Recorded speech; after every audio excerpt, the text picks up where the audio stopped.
महागणपतिं मनसा स्मरामि महागणपतिं మనసా స్మరామి. TR creations family అందరికీ నా హృదయపూర్వక ధన్యవాదాలు.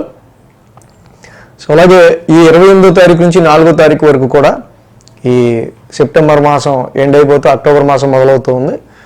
ఈ వారం రోజులకి ద్వాదశ రాశుల వారికి సంబంధించి రాశి ఫలాలు ఏ విధంగా ఉన్నాయనే చూద్దాం.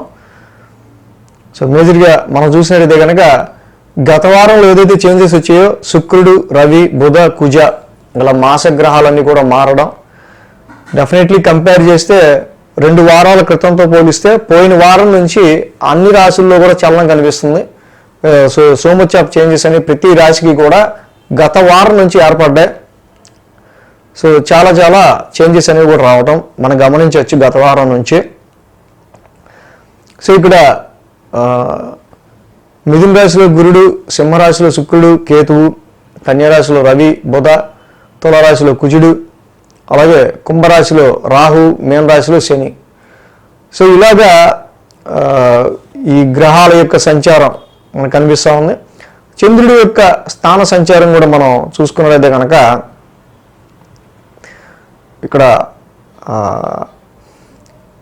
వృశ్చికం, ధనస్సు, మకరం, కుంభం ఈ యొక్క 4 రాశుల మీదుగా చంద్రుని యొక్క గమనం కూడా ఉంది. శని రవుల యొక్క సమసప్తం కూడా జరుగుతూ ఉంది. శని కుజుల్లో అయిపోయింది, శని రవుల సమసప్తమం. మేజర్గా ఈ శని రవుల సమసప్తమం, ఈ గ్రహాల స్థితి, వీటి ఆధారంగా ద్వాదశ రాశుల వారికి ఏ విధంగా ఉండబోతుందండి అని మనం చూద్దాం. మేషరాశి వారికి సంబంధించుద్దాం. మేషరాశి వారికి పంచమంలో శుక్రుడు, షష్టమంలో రవి, షష్టమంలో బుధుడు, లాభంలో రాహువు. మొత్తంగా 4 గ్రహాల యొక్క అనుకూలత మేషరాశి వారికి మనకి ఇక్కడ కనిపిస్తూ ఉంది. అలాగే చంద్రుని యొక్క సంచారం 8, 9, 10, 11 స్థానాల మీదుగా ఉంది. ఇక్కడ బుధ, గురు, శుక్ర, శని ఈ యొక్క 4 రోజులు కూడా మేషరాశి వారికి అనుకూలంగా ఉంది. వారం ప్రారంభం ఈ రాశి వారికి చూస్తే కనుక సప్తమస్థ కుజదోషం ఈ రాశికి కనిపిస్తూ ఉంది. చాలా వరకు మీకు ఇష్టమై మీకే మీరు అభిమానించే, లేకపోతే మీకు ఇష్టమైన వాళ్ళకే మీ అంతటి మీరే అప్రోచ్ అవుతూ ఉంటారు కలవడానికి కానీ, లేకపోతే ఎదుటి వాళ్ళకి సంబంధించి మీ యొక్క అవసరం గురించో అవసరార్థం గురించో. బట్ కొన్ని సమయాల్లో ఏంటంటే ఇది ఒక డామినేటింగ్ ఇష్యూకి, డామినేటింగ్ నేచర్కి దారితీసి అనవసరంగా ఫ్రెండ్స్ మధ్య కానీ అండ్ మ్యారీడ్ లైఫ్లో భార్యాభర్తల మధ్య కానీ ఇలా సమ్ డామినేటింగ్ ఇష్యూస్ వల్ల జాబ్లో కొలీగ్స్తో కానీ, సో వాళ్ళంటే మీకు చాలా అభిమానమే కానీ అనవసరంగా చిన్న డిస్టర్బెన్సెస్ ఇష్యూస్ వస్తూ ఉంటాయి. అది బిజినెస్ పార్ట్నర్తో ఇస్తే కొంచెం వ్యాపారంలో ఇబ్బంది, మ్యారిటల్ లైఫ్లో వస్తే లైఫ్లో పార్ట్నర్తో ఇబ్బంది. ఈ విషయంలో కొంచెం జాగ్రత్త తీసుకోండి. ఇక సోమ మంగళవారంలో చూస్తే కనుక ఇక్కడ మనకి భాగ్యస్థానంలో చంద్రుని యొక్క సంచారం కనిపిస్తూ ఉంది. చాలా వరకు లైఫ్ గ్రోత్కి సంబంధించిన విషయాల్లో వీళ్ళు పర్సనల్ ఎఫర్ట్ ఎప్పుడు పడనంత కష్టం మేషరాశి వాళ్ళు ప్రజెంట్ ఉన్న పరిస్థితుల్లో పడాల్సి వచ్చే ఆస్కారాలు మనకి ఇక్కడ కనిపిస్తూ ఉన్నాయి. హైయర్ ఎడ్యుకేషన్ గురించి అయినా, ఫాదర్ హెల్త్ గురించి అయినా, అలాగే షార్ట్ జర్నీస్ అయినా, లాంగ్ జర్నీస్ అయినా, ఇలాంటివి కూడా సమ్ జర్నీస్ కూడా ఇండికేటింగ్ సమ్ జర్నీస్ ఇక్కడ.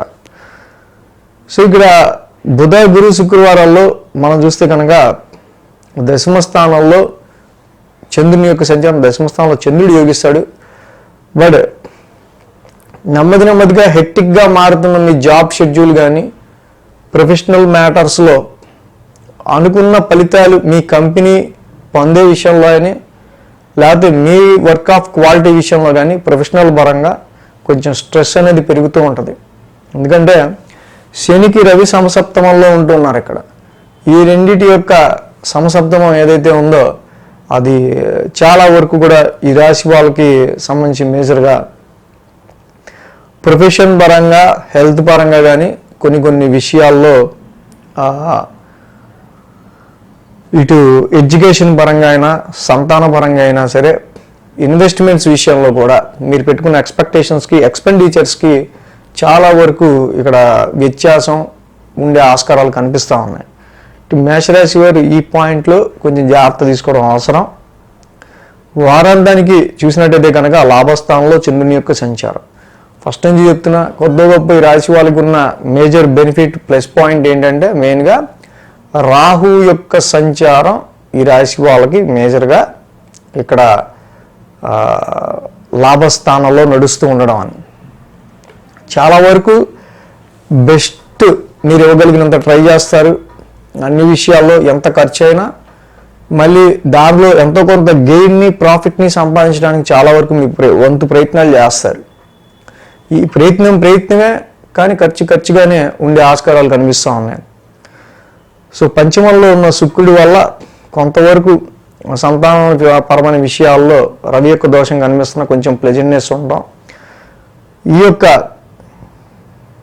రవి బుధుల యొక్క సంచారం షష్టమ స్థానంలో ఒక్కొక్కసారి అది కొంచెం హెల్త్ ప్రాబ్లం అండ్ లేకపోతే మెడికల్ ఎక్స్పెన్సెస్ ఇస్తే ఇవ్వచ్చు, కానీ శత్రు విజయాన్ని కూడా ఇస్తుంది. చాలా బాధల్ని చాలా అడ్డంకుల్ని తొలగిస్తారు వాళ్ళు. సో ఈ విధంగా మేషరాశి వారు మెయిన్ కాన్సన్ట్రేట్ చేయాల్సింది సప్తమంలో కుజుడు, సుబ్రహ్మణ్య స్వామి ఆరాధన, మీ రాశ్యాధిపతి పైగా ధరణీ గర్భ సంభూతం, కుజనవగ్ర శాంతి మంత్రం ఎంత చేసుకుంటే అంత మంచిది. తృతీయంలో గురుడు, జూపిటర్ ఈజ్ ఎక్స్పాన్షన్ ప్లానెట్. గురుడు ఎక్స్పాన్షన్ ప్లానెట్ అవటం వల్ల ఇక్కడ మేజర్గా మనం చూస్తే కనుక ఈ రాశి వాళ్ళకి సంబంధించి ఎప్పుడైతే ఇందాక మనం చెప్పుకున్నట్టు హార్డ్ ఎఫర్ట్స్ పెట్టాల్సి రావడం, చాలా కొంచెం కష్టపడి లైఫ్లో ఇంత కష్టం ఎప్పుడు పడలేదు అన్నట్టుగా కొన్ని హార్డ్ ఎఫర్ట్స్ పెట్టాల్సి రావడం. కాబట్టి ఈ యొక్క గురువుడికి దత్తాత్రేయుడి ఆరాధన, గురువారం పూట దత్తాత్రేయుని ఆలయ దర్శనం చేసుకోవడం మంచిది. ఏలినాడు శనికి ప్రతి శనివారం శనికి తైలాభిషేకం చేసుకుంటూ ముందుకెళ్ళండి, ఇంకా మంచి జరుగుతుంది. నీలాంజన సమావాసం కూడా రోజు చదువుకోండి. ఈ వీడియో కనుక మీకు నచ్చినట్లయితే లైక్ చేయండి, షేర్ చేయండి. మరిన్ని అప్డేట్స్ కోసం సబ్స్క్రైబ్ చేయడం మాత్రం మర్చిపోకండి.